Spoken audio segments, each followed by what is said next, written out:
हम अखन अपना गाम के राम जानकी मंदिर के आंगन में जे पोखरी है ओहिठाम उपस्थित छी। अहाँ देख सकै छियै कि जे ई पोखरी में एक लकड़ी के तख्ता लोहा के एंगल खार के नजर आबि रहल है। तो हम अहाँ के बता दी कि जे ई जल विहार बाबा के कहना है कि जल विहार हेतै में आ जल विहार के लिए मंडप तैयार भ रहा है। आगा चलू और देखा दी छी कि नीचा में ड्रम सेट सेहो कयल गेल है।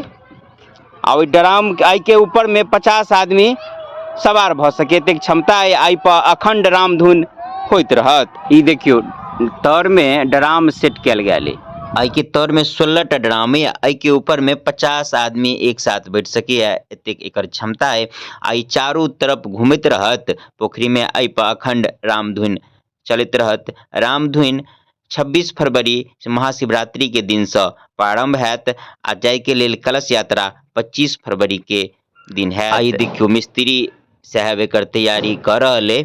आ ई स्थान है क्वाड राम जानकी मंदिर क्वाड शिलानाथ धाम के बगल में। तो जे माय बहिन सब कलश यात्रा में भाग लिया चाहे छी वो अपन नामांकन सेहो करा सके छी। ई जल विहार आरंभ भ जायत महाशिवरात्रि के दिन से। अपनो सब दर्शन लाभ लिया आ पुण्य के भागी बनू आ जथा योग एमे सहयोग क के एकरा सफल बनाबू। जय मिथिला, जय मैथिली, जय सिया राम।